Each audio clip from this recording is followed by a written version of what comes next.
Hello and welcome to another episode of Worst Collection Ever, the Have You Heard About edition. I am your host, Sean, and Jen is not with me, but I do these solo episodes where I read about characters from my extensive official handbook of the Marvel Universe compendium here that I have sitting in my lap. It's very uncomfortable, but we're going to talk about Mephisto this time around because we did reference him quite a bit in the Wonder Man issues, the Wonder Man and Beast comics that we were just covering. So, they're going to be a good time to talk about him. I don't think Mephisto's, I'm trying to think if he's been represented significantly in the MCU yet. I feel like there's been allusions to it or something to that effect, but it's not quite him yet. But, he's definitely a big bad that they haven't explored. So they might get to him at some point. I think that might be a wise choice. But let's just get into the details here, as they are wont to do in this book. Real name unrevealed. Mephisto is short for Mephistopheles, which is a name given to him by humans who mistakenly believed him to be a legendary devil, which is a fun term. Mephistopheles, I believe, is used in the Faust literature. He has a job. He is the ruler of the extra-dimensional land of the dead, sometimes called Hell, in quotation marks, or Hades, quotation marks, because Mephisto is basically Satan without saying that he's Satan. He's not the Christian devil. He is not any other devil that exists, but he might as well be the devil. He's red. He's got pointy hair. He has sharp teeth, or something. But he looks like, you would think he's Satan. Although there is a proper Satan that is the father of Hellstorm. That gets very confusing. And we're not really going to get into too much of the research here because it doesn't cover that much in this book. But I'm wondering if Satan and Mephisto have ever engaged with each other. I'm sure Hellstorm has, but I wonder if Satan, Hellstorm's father, who's also another devil, but not quite the devil, they just call him Satan, see if maybe they ever met up. Maybe there's a supervillain team up or something to that effect. Not a lot of people know on Earth about him, so if you're just some regular schmo in Earth 616, you probably are not aware of Mephisto. Of devils, of angels and devils, but you are not aware of this particular devil. His legal status on Earth, he doesn't have one because he is the ruler of the dead, so he's got his own things to do. Other aliases: Satan, Mephistopheles, Lucifer, Beelzebub, the Devil, all the big names. One of my favorites that they're not using here is in the Mystery Science Theater episode of Touch of Satan. We refer to Satan as the spinner of lies, which I thought was pretty good. So, but unfortunately, they did not use that here. Place of birth unrevealed. So I need to address something here because I've been cross-referencing the Marvel fandom page, which is AKA the worst website known to man, because Jesus Christ, this thing is full of ads and crap. But the origin he has two slight origins here. One is that there was a primordial entity known as Nemesis, born at the beginning of time, and was alone in the first cosmos. It created life, but the life it created was evil, and those became demons. Whoops. And it wiped them out. And then the entity committed suicide and became the Infinity Stones. And then the demons were reborn, and one of them was Mephisto. Sure. Then the other one, I guess, is eons ago, the elder god Demogorg defeated the other members of his race, ending their rule. The dark energy created from their death formed the first demons. So these are the first ever demons: Mephisto, Thog, and Satanish. He doesn't have a place of birth, and then his marital status is unrevealed. Perhaps inapplicable. He is incapable of love and relationships He is doomed to be alone, although he does like to create his demon friends out of the souls he captures. So he's never alone, but is he truly satisfied with being alone? So he doesn't have any known relatives, although this was written before the introduction of Blackheart, who we know to be Mephisto's son, a demon created by Mephisto from the accumulation of sins committed in the town of Christ's Crown. Where the hell is that? What? In Gabriel House. Okay, so something to do in Daredevil. It's a Daredevil book he was in.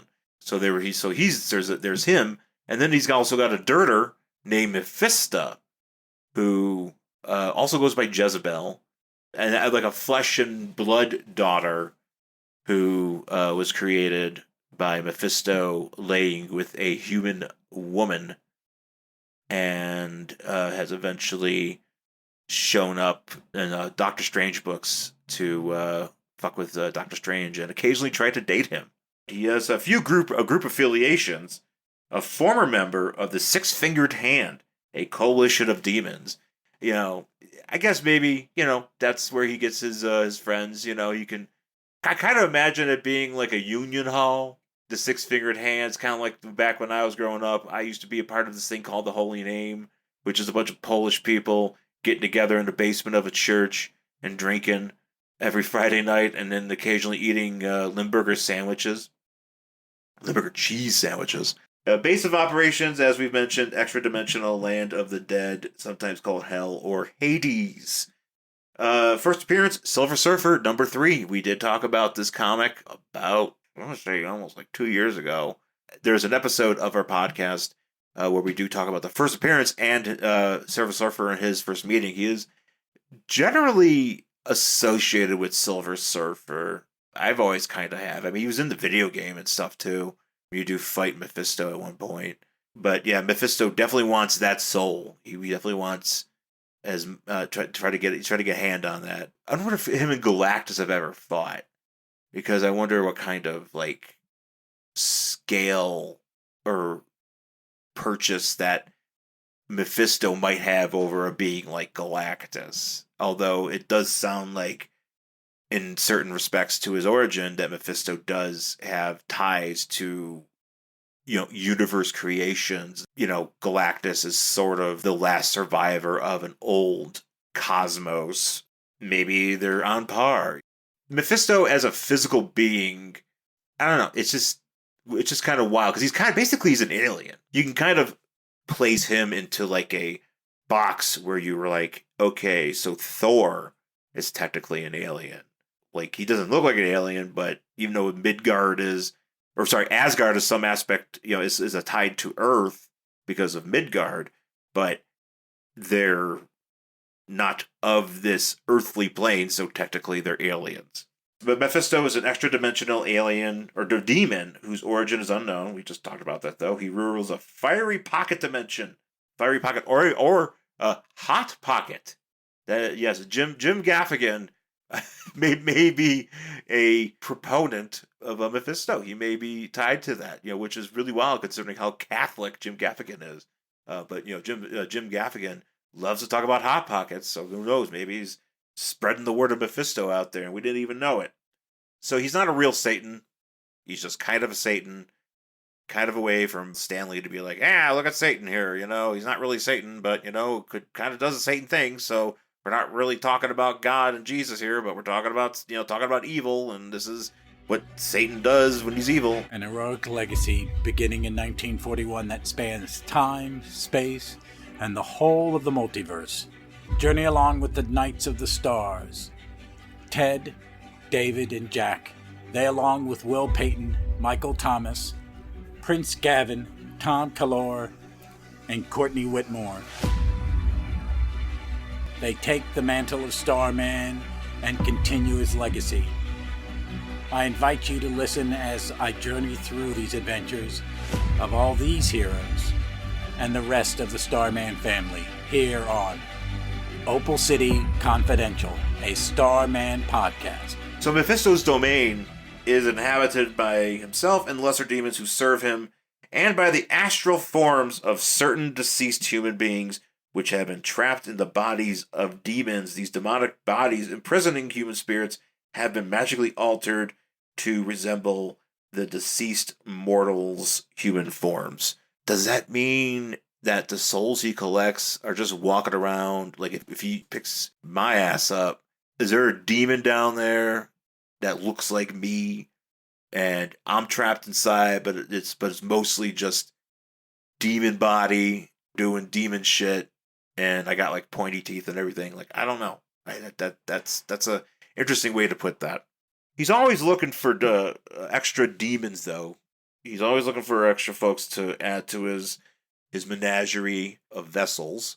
As we've mentioned, Silver Surfer, Thor has always been a high on that list, and eventually, Ghost Rider is the existence of Ghost Rider is directly tied to Mephisto, because Mephisto, he shows up looking like a Jesus guy, I guess. Even this is according to the Marvel Wiki. There's a picture of him being like, oh, he looks like Jesus here. But he appears to Johnny Blaze because his stepfather is dying of cancer. And Johnny Blaze is like, I will make a deal with you, Satan, Jesus, and I want my stepfather to live. And he does live. He does cure him of cancer, but then he dies immediately in a motorcycle accident. He's doing another stunt. So it's like, yeah, he technically fulfilled the deal, but Johnny Blaze's stepfather was like, oh, I'm just gonna go out and start doing crazy shit again, and next thing you know, he's dead too. After that deal goes the way it does, Mephisto tries to claim Johnny's soul, but his girlfriend at the time, Roxanne, uses some occult magic to banish him, but not before Mephisto he has one of his lackeys, which is Zarathos, and he bonds that demon to Johnny Blaze, and that's what creates Ghost Rider. So it's, and so now at some point, Johnny Blaze is able to get himself free of Zarathos, and I'm not as up on the Ghost Rider mythos and how those things actually worked. I never have actually read the older books, but it just happens. It's even in the way that they describe it in this book. We do get a chance to talk about here his interaction with there's an actor. Oh God, I forgot what his name is. Oh, Martin Preston. That's the guy's name. Martin Preston. That's right. He's in a car accident, and Mephisto shows up and is like, "Hey, man, I'll make sure you don't die." And he's like, "Cool, I don't want to die." And then he turns him into Master Pandemonium and replaces his arms with actual demons, and he becomes like this sanctuary for demons in his chest. He has like this open hole in his chest, and then it's Master Pandemonium is wild. Master Pandemonium, great name, by the way, great name. That's really all I'm going to talk about from the book. There's a few other things in the Marvel Wiki I just wanted to point out. He is responsible for really messing with Scarlet Witch. Mephisto's soul was used by Scarlet Witch to give birth to twin sons, Tommy and Billy, and he reabsorbed them, effectively ending their existence. And then Wanda was so filled with grief that she reanimated Agatha Harkness to cast a spell on her to make her forget that the children existed. And then eventually, things go pretty sour after that. We also have him crashing Nightcrawler's birthday party at some point. Basically just trying to recruit him. And Mephisto's like, Nightcrawler's like, nah, never mind. The other thing I wanted to address was he tried to marry Witchblade. So I guess there's a crossover with Silver Surfer and Witchblade at some point. Witchblade, of course, being a Image character. This cop babe who has a really wicked arm device that she wears, and that turns her into Witchblade. And he tried to marry her. Anyways, let's talk about his stats. Mephisto is 6'6" and 310 pounds. So he does pass the airport test. He would definitely be viewed as a big star in the WWE. Vince McMahon would sign him in a second. I'm sure Vince McMahon has already worked with Satan multiple times, so maybe he's already been there and we just haven't seen him. But he can also, Mephisto can change his size at will. He's capable of doing that. Eyes white, hair black, although it looks very red to me. They always color it red. I don't know how it's black. Skin red, more like pink. Yeah, I don't know if we're saying though that is he wearing an outfit, because his face is pink, but the rest of his body is red, and he wears like this loincloth. But does that mean that his junk is like straight up red, or is it also pink? Like or is it just a tan thing? Superhero powers. He has vast supernatural power inherent within him. He can manipulate his magical energy to various effects, including strength, levitation, teleportation, invisibility, matter manipulation, image projection, all sorts of fun things. There seems to be no single feat beyond Mephisto's capabilities, with two exceptions: the subjugation of any sentient being's will to his own, without that being's deliberate submission, or the reading of a sentient being's thoughts. So he's kind of got some Wishmaster going on there too. He has to suggest. He's like, hey, wouldn't you mind living if you want to get out of this pickle? Yes, I want to live. You kind of have to like agree to it. Would you like to have arms full of demons? Not really. It was like, well, if you would like to live, I can give you a demon arm. And it's like, well, I want to live. Okay, great. Now you have demon arms. See, that's how he gets you. He also has powers to just detain astral bodies of the recently deceased human beings, although he doesn't have control over all souls. And he's got a lot of stuff where he can entrap a human being within his realm through physical force, even though they don't agree to. So he can detain you, but he can't make you do something that you don't really want to do, and he can't read your thoughts. You're kind of almost at a shut out of luck if he does get a hold of you. If you're trapped and you don't have a way to get out, because there is a way to get. I'm sure there's ways to get out. Everybody seems to do that. So I don't know. Maybe there's a way to do it and not have to be screwed every time. And he doesn't need to sleep, doesn't need to eat. His body appears to be composed of some supernatural substance that is more durable and resilient than human flesh and tissue. Those demon bones, that demon skin, is tougher than leather. Pictures I got here in this book are just general pictures of him. He's sitting in his throne, looking awesome. He's looking real big here, and I think he's holding on to Shallow Ball while Surfer comes at him, and then he's hitting Surfer with some energy here. The one picture that I don't quite understand is I think he's getting hit by somebody, but you don't see him getting hit. You just see him like reacting to being hit. That's a weird drawing. I don't know why you would not include the actual assault, because it just looks like he's got stomach cramps or something. Like he had a bad burrito in hell. So that's going to do it for Mephisto. I've rambled on quite a bit about him so far, and I think we're going to cap it here. So thanks for listening, everybody. You can find us on our Twitters and Instagrams. I'm at Angry Hero Sean. Jen's at Jen Stansfield. Check out our YouTube channel at Worst Collection Ever, where we update the podcast every week on there, and try to add a few other fun things, as well as the actual podcast itself. Worst Collection Ever on all your podcast platforms. Please email us at worstcollectionever@gmail.com. We would love to hear from you. So once again, folks, thanks for listening. We'll talk to you again next time.